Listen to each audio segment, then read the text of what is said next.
당신은 21억 원이라는 가격표가 붙은 아파트 베란다에 서서 고급 승용차들이 주차장으로 미끄러지듯 들어오는 모습을 조용히 내려다봅니다.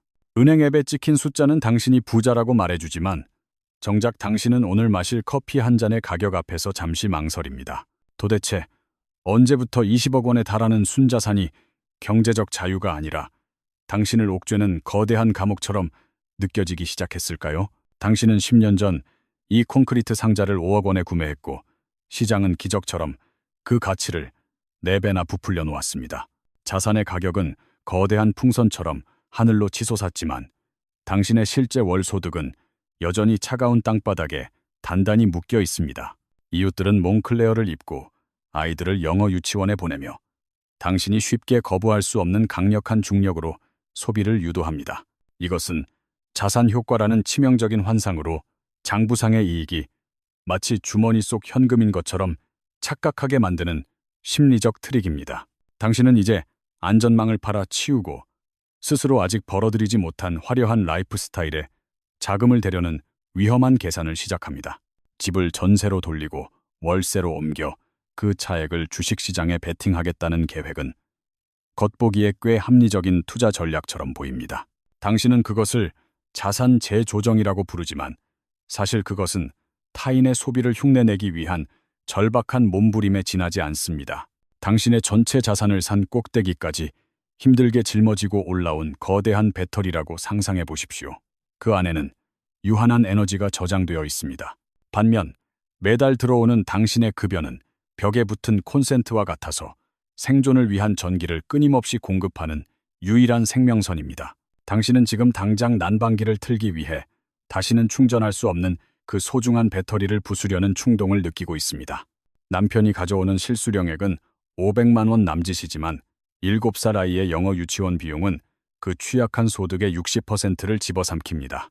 당신은 구조적으로 당신의 소득 수준을 넘어선 동네에서 겉모습을 유지하기 위해 비축해둔 생존 에너지를 태우고 있습니다. 등굣길에 마주치는 학부모들의 얼굴을 자세히 들여다보십시오. 그들 중 진짜 부자는 몇 명이며 배터리를 태우는 사람은 누구일까요? 만약 당신이 배터리를 콘센트로 착각하여 소비하기 시작한다면 필연적으로 다가올 경제적 겨울에 어둠 속에서 떨게 될 것입니다. 이것은 단지 당신만의 이야기가 아니라 비싼 집에 갇힌 채 빈 주머니를 뒤적이는 이 세대의 조용한 위기입니다. 하지만 진짜 위험은 소비 그 자체가 아니라 시장이 언제나 당신에게 탈출구를 열어줄 것이라는 근거 없는 믿음입니다. 자산 유동화라는 계약서에 서명하기 전에 당신을 기다리고 있는 유동성 함정에 보이지 않는 메커니즘을 먼저 이해해야만 합니다. 주식시장이 당신에게 약속하는 연 10%의 수익률은 과연 확정된 미래일까요? 아니면 당신을 노리는 치명적인 유혹일까요? 부동산은 당신이 잠든 사이에도 가치를 지키는 방패지만 주식은 매 순간 당신의 심장을 노리는 날카로운 창과 같습니다. 전세 보증금 8억 원을 받아 주식에 투자한다는 것은 남의 돈을 빌려 불확실한 도박판에 뛰어드는 것과 같습니다. 시장이 단 15%만 하락해도 당신의 원금은 순식간에 증발하고 세입자에게 돌려줄 돈은 허공으로 사라지게 됩니다. 당신이 이 위험한 레버리지를 일으키려는 진짜 이유는 수익률 때문이 아니라 동네 친구들이 들고 있는 명품 가방 때문입니다. 월드컵 조, 편성에서 죽음의 조에 들어간 축구팀처럼 당신은 지금 체급이 전혀 다른 선수들과 불공정한 경기를 하고 있습니다. 그들은 매달 2천만 원이 쏟아져 나오는 강력한 콘센트를 가졌지만 당신은 충전되지 않는 낡은 배터리 하나에 의존합니다. 그들의 화려한 소비 패턴을 흉내내는 순간 당신의 가계부는 붉은색 경고등을 켜며 서서히 붕괴하기 시작할 것입니다. 지난 5년간 이어진 유례없는 자산 상승장은 당신에게 스스로가 투자 천재라는 치명적인 오만함을 심어주었습니다. 1,600만 원으로 주식 수익을 냈던 그 작은 성공의 기억이 이제 당신을 더 큰 파멸의 구덩이로 유인합니다. 작은 돈을 굴리는 것과 인생이 걸린 거액을 운용하는 것은 마치 동네 축구와 월드컵 결승전의 차이와 같습니다. 눈을 감고 당신의 계좌에서 5억 원이 순식간에 반토막 나는 끔찍한 상황을 아주 구체적으로 상상해 보십시오. 공포에 질린 당신은 바닥에서 주식을 팔아치우고 결국 집도 잃고 현금도 잃은 채 차가운 거리에 나앉게 됩니다. 이것은 자본주의가 중산층을 하류층으로 끌어내리기 위해 설계한 가장 고전적이고 확실한 부의 재분배 시스템입니다. 부의 핵심은 얼마나 많은 자산을 깔고 앉아 있느냐가 아니라 매달 통장에 얼마나 현금이 흐르느냐에 달려 있습니다. 자가주택을 포기하고 월세 300만 원의 삶을 선택하는 것은 스스로 튼튼한 댐을 허물고 홍수 속으로 들어가는 것입니다. 아이의 영어 유치원은 단순한 교육비가 아니라 한 번 시작하면 절대 멈출 수 없는 거대한 지출의 블랙홀입니다. 초등학교에 들어가면 사교육비가 줄어들 것이라는 기대는 부모들이 흔히 겪는 가장 순진하고 위험한 착각 중 하나입니다. 중학교와 고등학교, 그리고 대학 등록금까지 당신을 기다리는 청구서들은 시간이 갈수록 그 금액을 기하급수적으로 키울 것입니다. 지금 이 순간에도 시장은 당신의 조급함을 먹이로 삼아 입을 벌리고 있으며 그 타이밍은 정교하게 계산되어 있습니다. 당신이 느끼는 상대적 박탈감은 자본주의가 당신의 지갑을 열기 위해 설치해둔 가장 정교한 심리적 덫입니다. 월드컵 죽음의 조에서 살아남으려는 노력은 훌륭하지만 그곳은 애초에 당신이 뛸 필요가 없는 잔혹한 경기장입니다. 이웃집의 화려한 소비는 그들의 거대한 현금 흐름에서 나오는 가벼운 물방울이지만 당신에게는 생존을 위협하는 홍수입니다. 3천만 원을 소비하여 그들과 비슷해지려는 시도는 뱁새가 황새를 따라가다 다리가 찢어지는 고통스러운 결말을 예고합니다. 명품 가방과 외제차는 당신의 자존감을 채워주는 도구가 아니라 당신의 빈약한 현금 흐름을 감추려는 슬픈 가면입니다. 진짜 부자들은 자산을 지키기 위해 몸을 숨기지만 가짜 부자들은 빚을 내어 자신을 드러내는데 혈안이 되어 있습니다. 당신의 아이가 맺고 있는 영어 유치원의 인맥은 훗날 당신이 감당할 수 없는 수준의 소비를 강요하는 청구서가 될 것입니다. 한 번 높아진 눈높이는 절대 다시 내려오지 않으며 소비의 톱니바퀴는 오직 더 큰 지출을 향해서만 회전합니다. 월세 230만 원을 내며 사는 것은 당신의 자산이라는 배터리에 구멍을 뚫어 에너지를 허공으로 날리는 행위입니다. 월 700만 원의 소득에서 교육비와 월세를 제외하면 당신은 매달 마이너스 성장을 기록하는 부실 기업과 같습니다. 5억 원의 투자금이 당신에게 가져다줄 희망보다는 그것이 사라졌을 때 닥쳐올 가정의 붕괴를 먼저 계산해야 합니다. 주식시장은 당신의 사정을 봐주지 않으며 특히 전세금이라는 꼬리표가 붙은 돈 냄새를 기가 막히게 맡습니다. 당신이 친구들에게 보여주고 싶은 여유로운 삶은 사실 미래에 당신이 굶주리며 갚아야 할 빚을 미리 당겨 쓰는 것입니다. 남들이 하니까 나도 해도 된다는 안일한 생각은 금융위기 때마다 수많은 중산층을 나락으로 떨어뜨린 주범입니다. 지금 당신에게 필요한 것은 소비를 위한 현금이 아니라 당신의 소득 수준에 맞는 현실적인 거주지를 찾는 용기입니다. 10년 전 5억 원이었던 그 집은 당신의 탁월한 선택이었지만 지금의 21억 원은 당신에게 과분한 옷일 수 있습니다.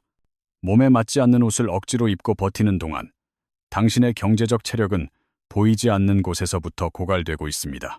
진정한 여유는 통장에 찍힌 일시적인 숫자에서 오는 것이 아니라 어떤 위기에도 흔들리지 않는 현금 흐름에서 나옵니다. 당신이 지금 이사라는 불편한 결정을 미루는 동안 시장의 변동성은 당신의 자산을 노리고 조용히 칼을 갈고 있습니다. 이제 감정적인 소비 욕구를 잠시 끄고 냉혹한 숫자가 가리키는 당신의 진짜 위치를 직시할 시간이 되었습니다. 영어 유치원에서 시작된 교육비 지출은 아이가 자라날수록 당신의 통장을 더 크게 벌려 삼키는 괴물로 변해갈 것입니다.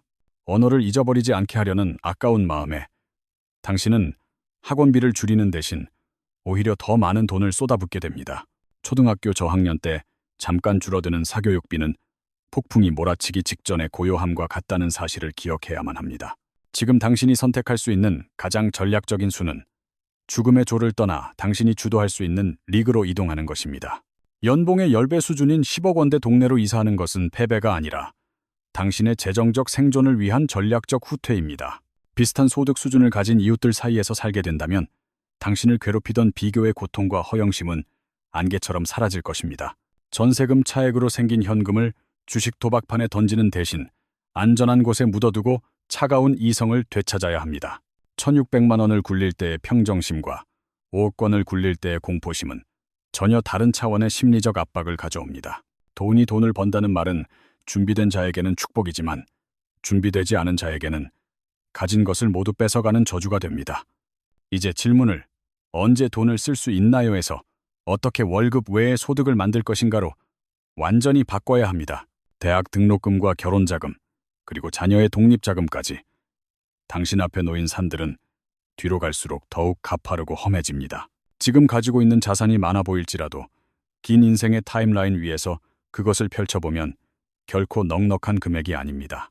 소유권과 거주권을 분리하는 것은 당신이 깔고 앉은 자산을 지키면서 동시에 현금 흐름에 숨통을 트는 유일한 열쇠입니다. 굳이 감당할 수 없는 비싼 동네에서 버티며 소중한 배터리를 낭비하는 것은 당신의 가족을 위험에 빠뜨리는 고집입니다. 낯선 동네로 이사가는 것이 두렵겠지만 그곳에도 사람 사는 냄새가 나고 새로운 행복의 기준이 당신을 기다립니다. 당신이 그곳에서 만날 새로운 이웃들은 몽클레어 패딩 대신 소박한 대화로 당신의 마음을 훨씬 더 편안하게 해줄 것입니다. 현재의 집을 전세로 주고 떠나는 것은 영원한 이별이 아니라 더 단단해진 미래에 다시 돌아오기 위한 약속입니다. 남은 현금으로 섣불리 소비하려는 욕망을 억누르고 그것을 종잣돈 삼아 진짜 콘센트를 만드는 법을 배워야 합니다. 배당주를 모으거나 작은 임대 소득을 만드는 것처럼 당신이 잠든 사이에도 전기가 들어오는 시스템을 구축하십시오. 소비는 당신의 배터리가 아니라 오직 이 새로운 시스템에서 흘러나오는 잉여 전기만으로 해결해야 안전합니다. 진정한 부자는 자산을 갉아먹으며 겉모습을 꾸미는 사람이 아니라 자산이 낳은 알만 조용히 꺼내 먹는 현명한 농부입니다. 당신이 지금 느끼는 그 지독한 상대적 빈곤감은 역설적으로 당신이 가진 것을 지키게 해줄 마지막 안전벨트일지도 모릅니다. 모두가 즐기는 화려한 파티장에서 스스로 걸어 나오는 것은 힘들지만 파티가 끝난 뒤 청소부가 되는 것보다는 훨씬 낫습니다. 친구의 부고 소식과 욜로를 외치는 인터넷의 댓글들은 당신의 긴 노후를 책임져 주지 않는 무책임한 소음일 뿐입니다. 우리는 모두 각자의 속도대로 걷고 있으며 남의 속도에 맞추려다 다리가 풀려 넘어지면 일으켜줄 사람은 아무도 없습니다. 당신이 가진 19억 원은 남들에게 자랑하기 위한 트로피가 아니라 당신 가족이 거친 세상에서 생존하기 위한 지하 벙커입니다. 벙커의 문을 활짝 열고 밖으로 나가 샴페인을 터뜨리기엔 아직 경제의 겨울바람이 너무나 매섭게 불고 있습니다. 지금의 사소한 불편함을 견디지 못하고 성급하게 샴페인을 따는 순간 당신은 영원히 안전한 벙커로 돌아가지 못할 수도 있습니다. 시간이 흘러 아이가 성인이 되었을 때 명품 가방을 든 엄마보다 빚이 없고 마음이 편안한 엄마를 더 존경할 것입니다. 주식으로 대박을 터뜨려 인생을 한 방에 역전하겠다는 생각은 지금 당신이 가진 가장 확실한 행복을 담보로 잡는 도박입니다. 깊은 산속에서 조난당했을 때 가장 필요한 것은 화려한 조명이 아니라 배낭 깊숙이 남겨진 마지막 비상식량입니다. 당신의 배터리를 아껴 쓰고 새로운 콘센트를 찾아 헤매는 과정은 지루해 보이지만 가장 확실하게 정상에 오르는 유일한 길입니다. 주변의 시끄러운 소음과 유혹을 차단하고 오직 당신 가족만을 위한 작지만 견고한 재무 요새를 쌓는데 집중하십시오. 돈을 쓴다는 것의 진짜 의미는 물건을 사는 것이 아니라 미래의 불안을 지우고 당신의 자유를 사는 것이어야 합니다. 당신이 지금 이 순간 통제할 수 없는 욕망을 억누른다면 당신의 자산은 시간이 갈수록 거대한 눈덩이처럼 불어날 것입니다. 막연한 희망 대신 구체적인 계획을 세우고 감정적인 투자가 아닌 이성적인 저축의 시스템으로 다시 돌아가야 할 때입니다.